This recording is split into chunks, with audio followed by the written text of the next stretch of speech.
for anybody who doesn't know me already, I'm John, and this is Anthony, and I will be talking about depression today, in particular because a friend asked me he why I'm depressed, and I took some time to think about it, and it's actually pretty complicated. There are three reasons why somebody could have depression. One is, the first one would be a traumatic event, like, a death in the family, or some sort of, your house burning down, or, being in a pretty severe accident. And depression can result from that because it's a big shock, it's a big change in someone's life, and they don't have the means to deal with it at the time. The second one is not necessarily traumatic events, but more environmental factors, like just how you grew up and how you were raised, and just and just the sum total of all the experiences and what you've taken from those experiences could lead to depression, coming from emotionally, like cold household, or just coming from a household that's like pretty chaotic, or just negative in general. And then the third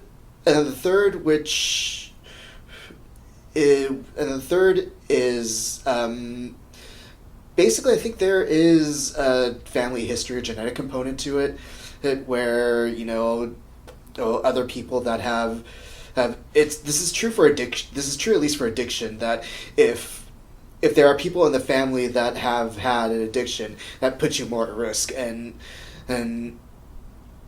I believe that the same is true for just mental health and mental diseases, which include depression. And the answer as to why I have depression, it is a mixture of all three. My depression right now is a mixture of all three. Because I have, my father's side has had a history of mental illness, and I think that has gone down to me.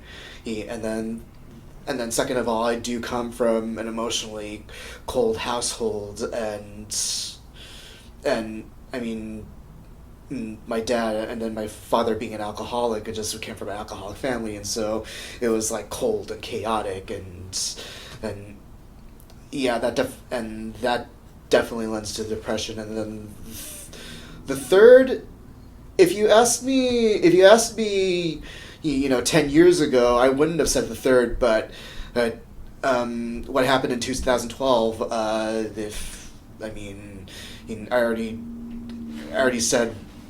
already said stuff about it in the suicide episode, but basically just this, everything that I've been working for falling apart, and then having no prospect for the future, and then that led to me wanting to kill myself, and then trying to plan out and make an attempt at my life. So that would be the third. So really, I've kind of got a little bit of everything going on. Yes, go ahead. How much of a percentage would you say your depression is because the genetics versus the? I would have to put the traumatic event in maybe like a 25, and then the genetics also at 25, and I would say half of it is just how I was raised and the environment I was raised in. It's just 50%. I feel like you can deconstruct the way that you were raised and rebuild it your way, which means this depression is still within your control. Traumatic events, I feel like you can address that. Yeah. The other one is? It would be family history, genetics. Okay, what was the third one? Family history and genetics, traumatic events, and environment you were raised in.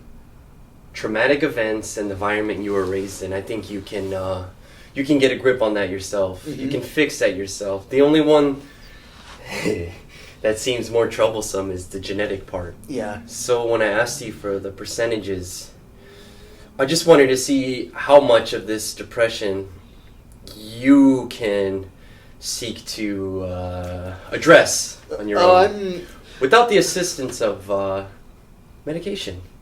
Because I feel like medication is the answer for genetics, and the rest I feel like is merely a matter of perception or your mindset or seeking a self-help book, knowledge within your control. Yeah.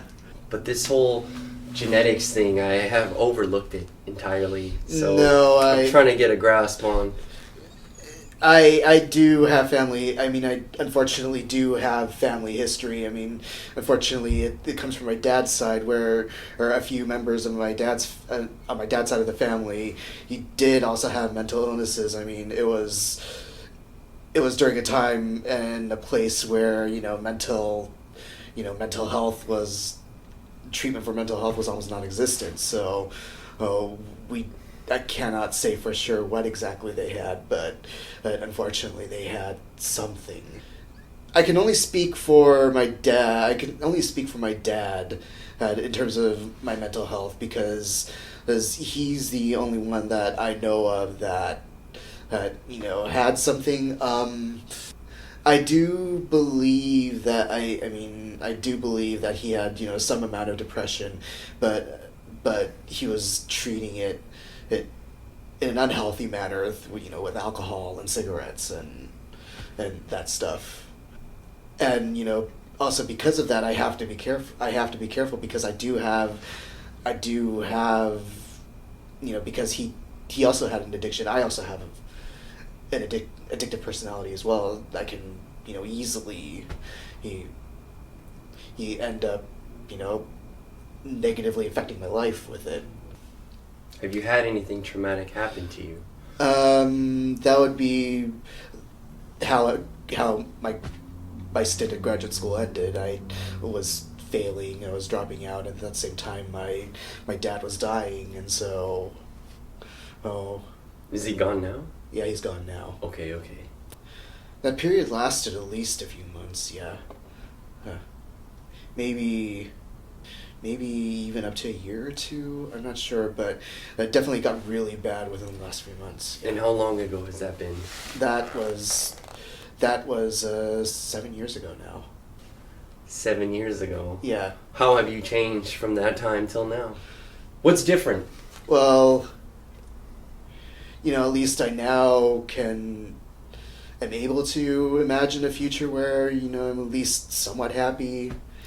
All right, let's get specific. Okay. Within that time frame, right? That period.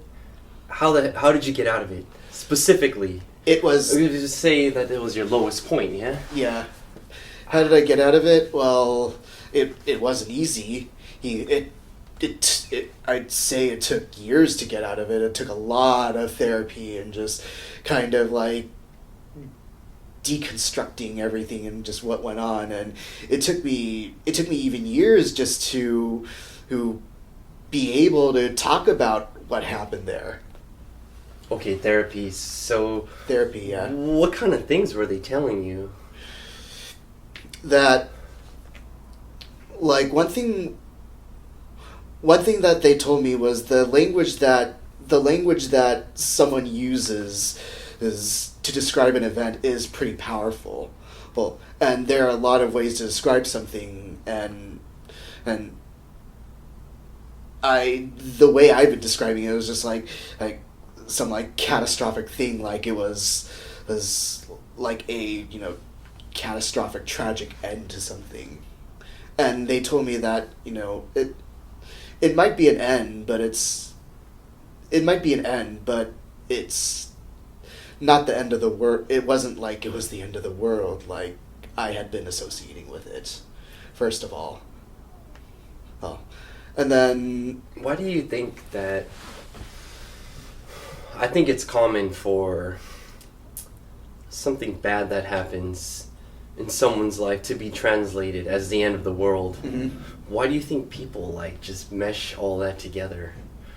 one bad thing is happening, but there's still so much beauty and or good things going on, but they just close all that out and just everything now looks like it's Yeah. I can't tell you why. I think in my case at least, it was because almost had like tunnel vision, and I just ended up focusing on that and then ignoring in all the other aspects of my life. Although I have to say all the other aspects of my life weren't going so well either. Even though there might have been good things going on, I was just hyper focused on that one thing that I was trying to succeed at but wasn't succeeding at.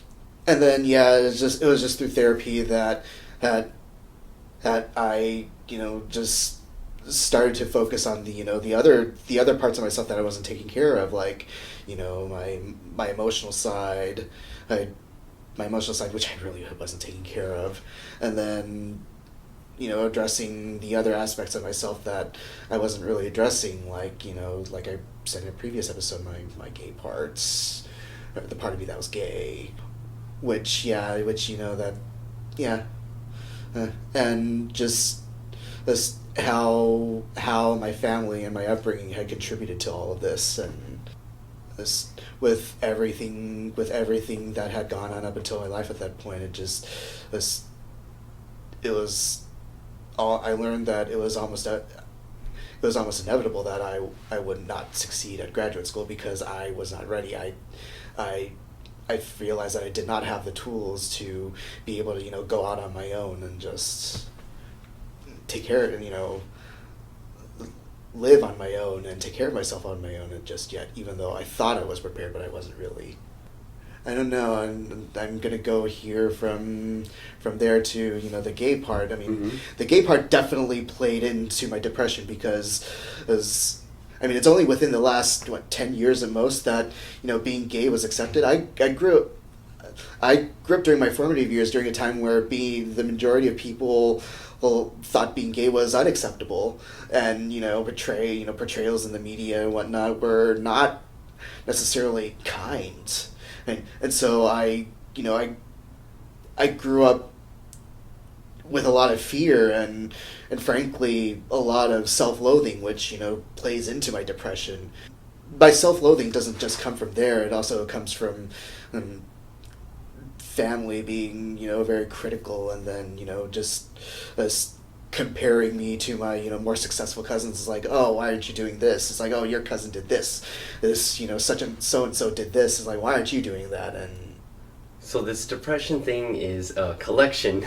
It's a really it's not just one thing. No, it's not just one thing. It's a really big collection of things that led to this, and that's why in a lot of people depression is so hard to kick. You can't just say, hey, oh, wake up, don't you realize the world is amazing? I mean, my simple response to that is that you haven't lived my life and you don't see things the way I see them. I mean, if depression were that easy to treat, I'd already be cured by now. Everybody with depression would already be cured, but it's not that simple. That's why there are so many medications to treat depression, and that's why there are therapists and psychiatrists and whatnot, because the mind is not a simple thing. The role of the therapist is what? They were listening?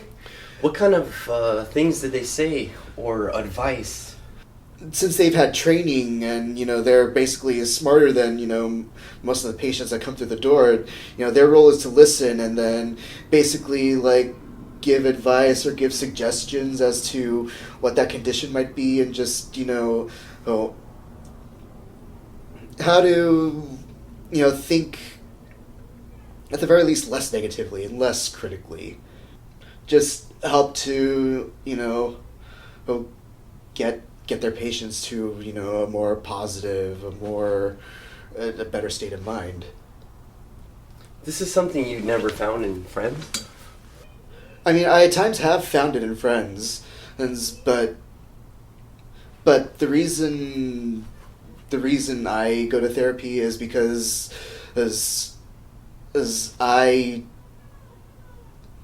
well, it depends on the therapist, but I do trust the fact that they've had training and that they know what to do, because just this depending on because the problem with friends is that I mean, you can have really good friends and they can be very helpful, but depending on the friends you have and the advice you get, I mean it can also lead you quicker to a train wreck. So do you think overall medication and seeing therapists, that's just the way, that's what you would suggest to someone else? Because most people, they wouldn't willingly want to take medication.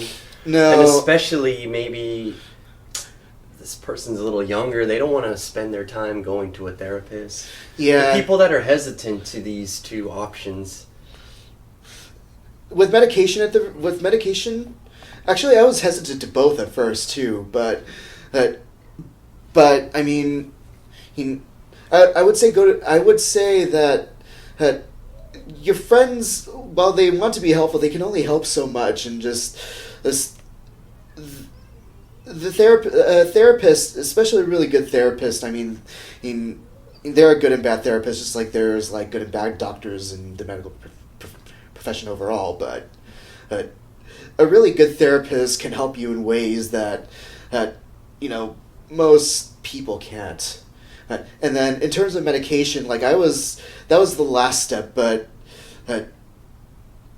that was the last step, and I always questioned whether I needed the medication or not, but I realize now that with the depression I have and with the history I have, I probably need to be on it for the rest of my life. It just and the thing about medication is that I would say medication would be the last resort, and definitely shouldn't just rely on medication alone. But describe to me how being on medication feels with as opposed to without. The main thing with me is that it's not necessarily about the highs, it's about the lows, like when I get depressed. When I'm on medication that's working, when I hit low, well, at least I can still function. At least I can, still get through my day. Whereas without my medication, yeah, good luck trying to get me to do anything, because I just feel like complete crap.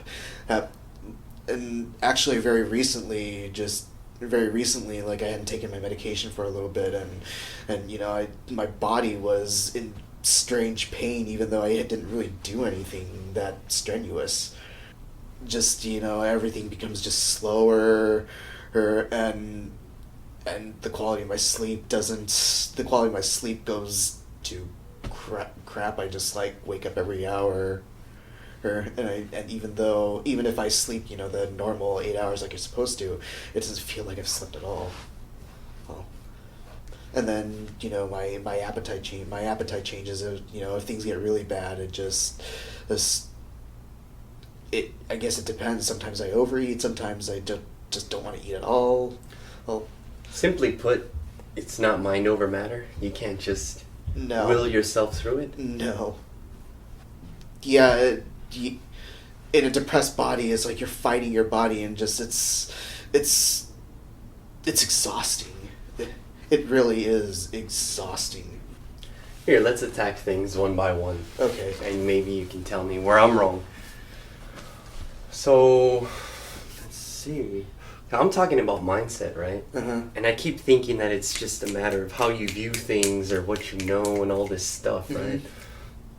What I wish I could do right now is walk you through a few techniques or a few mindsets that have helped me, and I just want to see how they would either hold up or what.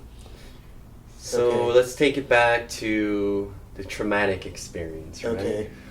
You're talking about school, right? Mm-hmm. Do you blame yourself? Did you graduate? Well, I graduated college, but I never graduated graduate school, no. So is it something till this day that you still... What is your literal reaction when you think about that? Think back on that. I do regret it. I wish I had done things differently, and just this. I do count it as a failure. So yeah. See, my simple response is that, I mean, if other things were going on in your life at the time, right? Mm-hmm. It's just you don't have to blame yourself necessarily. Let's realistically, in that moment, didn't you try as hard as you could to get through that? I guess with what I knew at the time and the resources that I had at the time, I probably did, but it still feels like I didn't. Simply because you didn't graduate? Yeah. Damn, it's hard for me to put into words, but you just simply can't let go. And like, if I had a choice if I was in your shoes, I feel like I'd have a decision to make, and that decision would be, would I hold myself down and beat myself down mentally, blame myself? I feel like I have the option to do all those things, or I can simply just let go and be honest and say that if I tried as hard as I could, then things played out the way that they did, you know?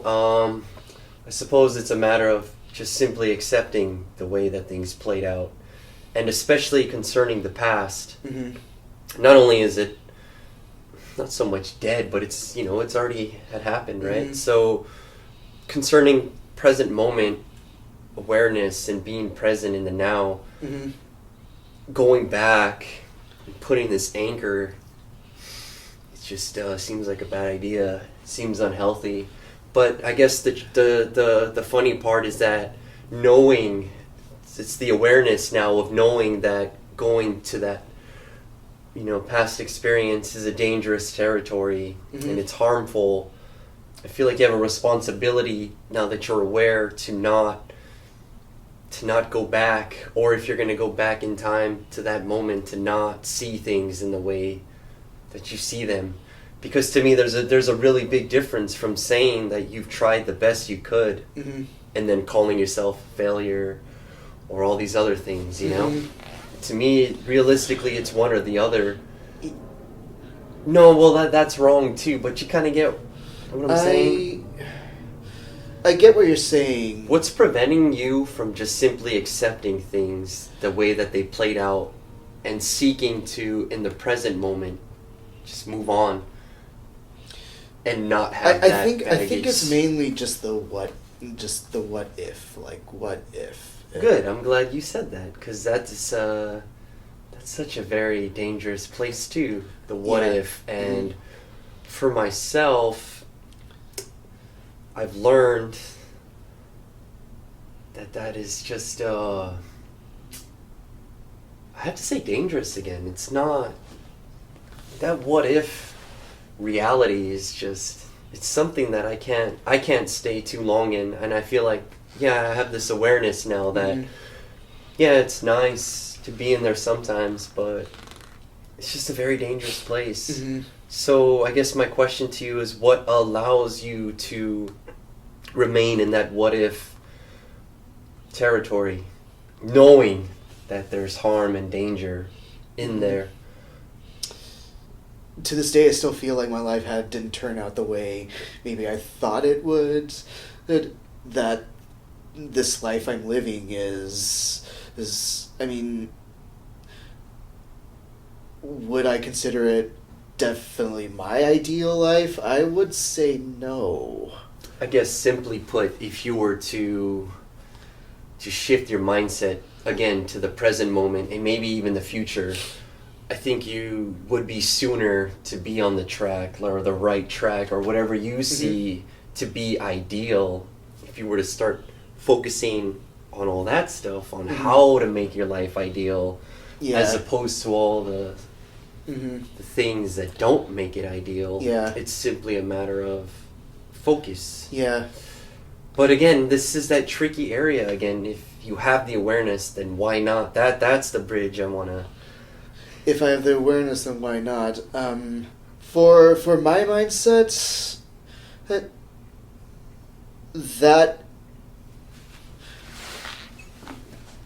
it is difficult for me to let go, because as I mean, my major was philosophy, and so there was a lot I was trained in what if, and so just I guess letting go of the what if I mean, I acknowledge now. I mean, I'm in a healthier place now. I acknowledge that had I continued down that course, like even if I had graduated and whatnot, there would have been an eventual mental breakdown because I wasn't focusing on parts of myself that I needed to focus on. Was it the ideal? Was it the ideal timing in which that came? No, but I mean, I don't think that what I had at any point could have been avoided. So, oh, I feel like you can keep the what if, just not yeah, on that event. yeah, Maybe a future event, mm-hmm. future plans, productive, positive. I guess one thing that I haven't heard talked about is what it's like living with depression. Motivation is that much harder to find to do basically everything. At its worst, I could describe it as just like it feels like wading neck deep in mud. There are times when it got so bad that it was even just difficult to breathe. When did you first feel this way? The strong bout of depression.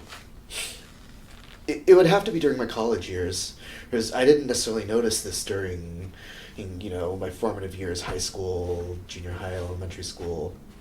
Depression and joy having depression and then experiencing joy are pretty much mutually exclusive in that when you're depressed, it's difficult, and if it's severe enough, almost impossible to find things that you enjoy, or even the things that you already enjoy just become not enjoyable.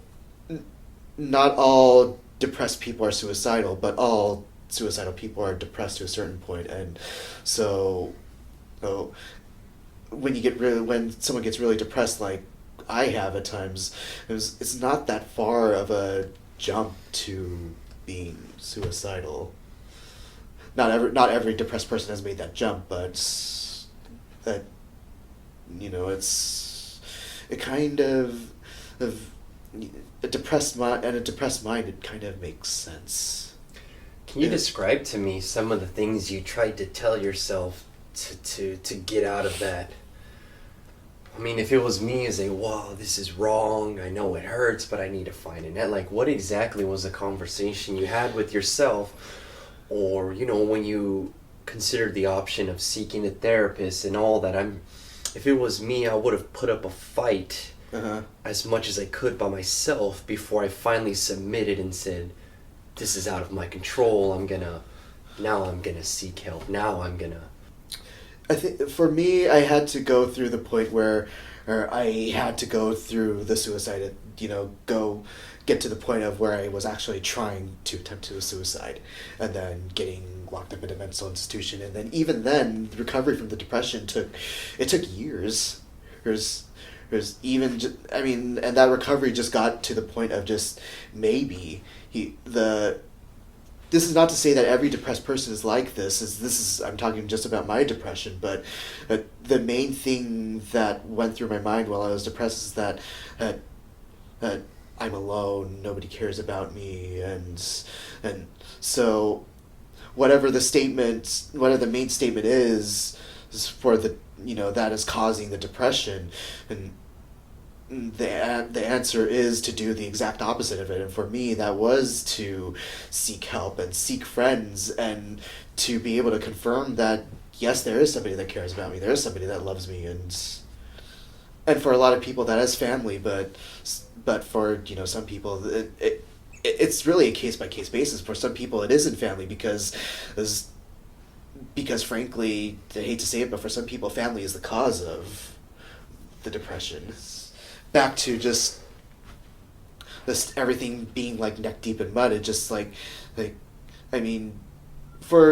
for a lot of us, we do find the motivation at least to just go through the motions, but that's just it. We're just going through the motions. There's no heart behind it. And then another aspect that affects a lot of depressed people is that they become easily irritable, which I have gotten to the point, and just like whenever somebody asks me for something simple, it's just like, what? And what do you want? And just, yeah. For a depressed person, it's just like everything just I can't help but put it this way, everything just sucks. Did you ever have any moments where you were okay with sitting in this spot?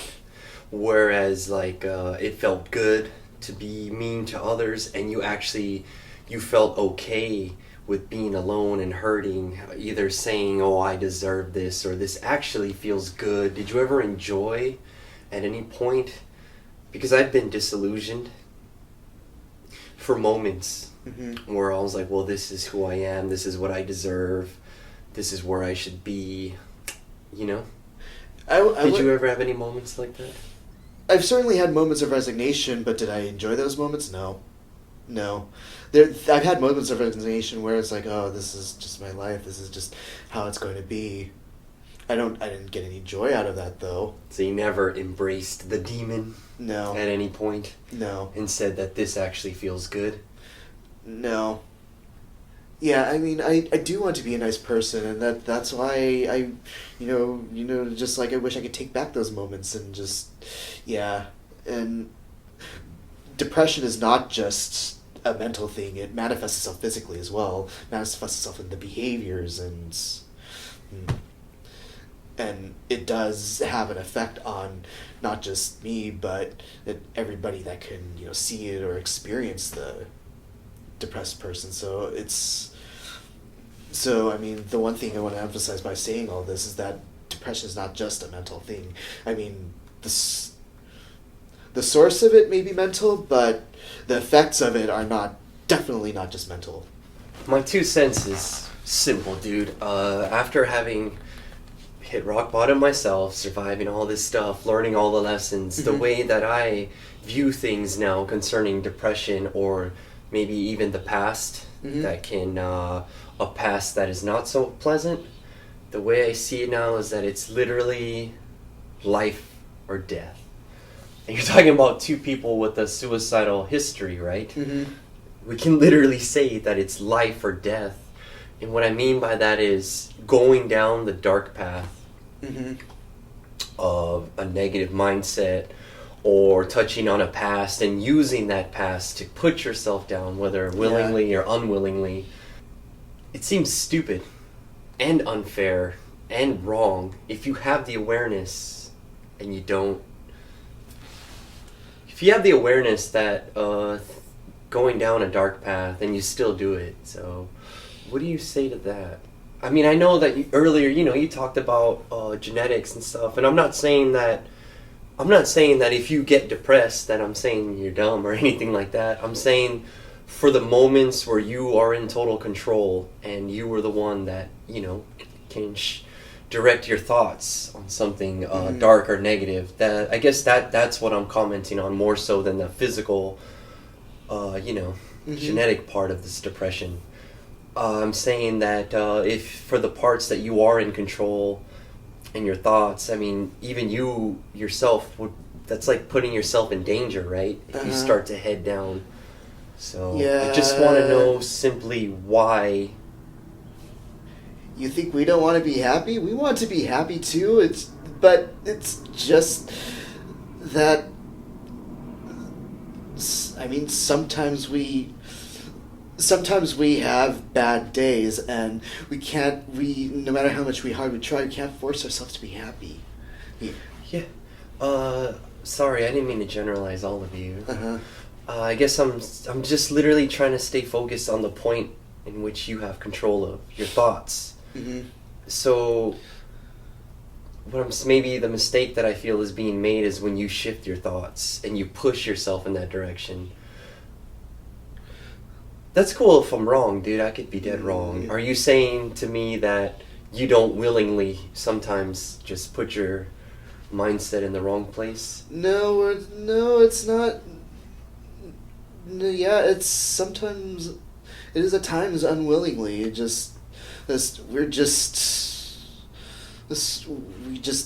have our good days and our bad days, and sometimes on our bad days, even when we try, it just doesn't happen. That's fine. I can accept that. I just was really trying to stretch for how much responsibility you can take. I mean, because earlier, no offense, I'm not trying to argue with you, but you what you gave it like a 25%, or even up to 50%. So I'm trying to see if I can't. Oh, let me be more clear. Let me see. The genetics part, right? The part that's so between the genetics, and the part that's out of your control. Yeah. You gave it up to like 50%, right? So what I'm trying to focus on right now is that other 50%, in which I believe, unless I'm wrong, you have control over the situation. So I'm just trying to find that line. Well, we do have control, and the control is over how we react to basically what stimuli we're given, and so at the very least, even when I'm depressed, I can choose not. I can choose to react as like, oh, that's the end of the world, and I'm just like, let me just take my life now, or I can just choose to say, okay, this is something bad, this is something bad, but I can get over it. Let me just process my feelings, and that's what I'm saying. So let's cut to the chase. That simply doesn't work if you hold it up long enough, and you put up the good fight for long enough. We do get to points where it just piles on so much that we're just exhausted and we have no willpower left. And so when you say we, I feel like or at least I do, but I'm sure this is the experience of a lot of other depressed people as well, so that's why I say we. Not even depressed people. I wish to say that even people without being diagnosed with depression, they have those days too, right? Yeah. So it's like, what's the difference?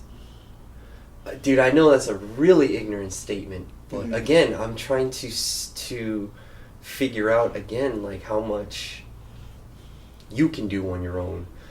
Because if, people that aren't diagnosed with depression face those moments as well,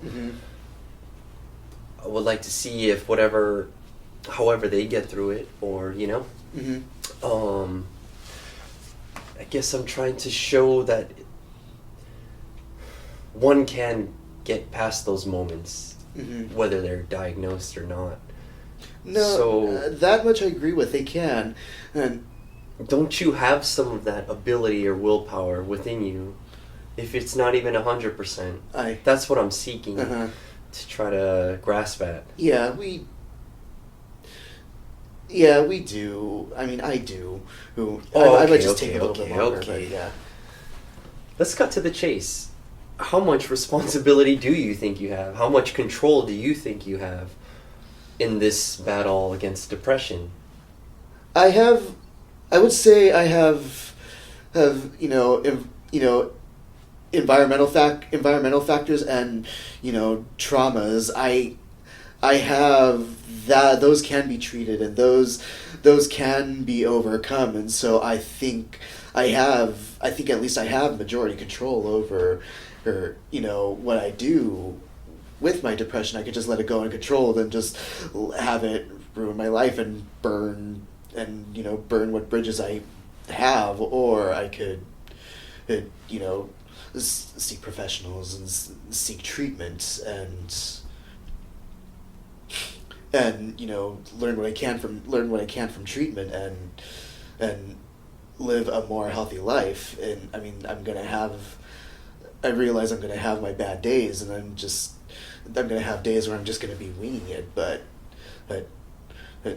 just what I've learned, since that, especially that traumatic event, is that those days pass, those feelings pass, and so just get through them the best you can, and then.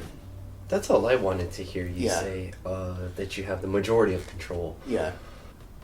Actually, there was a science experiment I heard of, like, back in the 70s, where they put dogs in a cot and then subjected them to like electrical shocks, and initially what they were trying to prove was that it's like if you give if you stop it and then give them a treat, then they'll just perk right back up and eat it and go for the treat and be happy again. But actually what happened was that some of the dogs actually it's like they gave up and resigned themselves to, the fate of electric shock and whatnot. And so even if you tried to offer them a treat, they wouldn't go for it. They just settled, and that's how the concept of learned helplessness came about. Well, that's like a technical term. Basically, what learned helplessness is like basically you have somebody that's, the best example I can give is somebody that's been abused, somebody that's in an abusive relationship, but they're doing nothing to help themselves. It's not quite Stockholm syndrome in that they are starting to sympathize with the abuser, or they still don't like the abuser and whatnot, but they think they just give up. It's just they think it's their fate and they don't do anything about it. I thought good and bad, happiness and sadness, and all those other dualities, I thought that was universal. Mm-hmm. So I feel like all of us know inside what is good or what is bad for us, the individual. Mm-hmm. And you don't need a therapist to tell you, or you don't need your friends to tell you. There's just something that you feel that either helps or hurts, or it's a place you want to be in, or you don't like it. I feel like the awareness of all these things is within somebody. And I know that I'm different from the next person and all this, and every situation's different, but I feel like within each individual, there is that simple and universal truth, Either those dualities of good, bad, feels good, it hurts.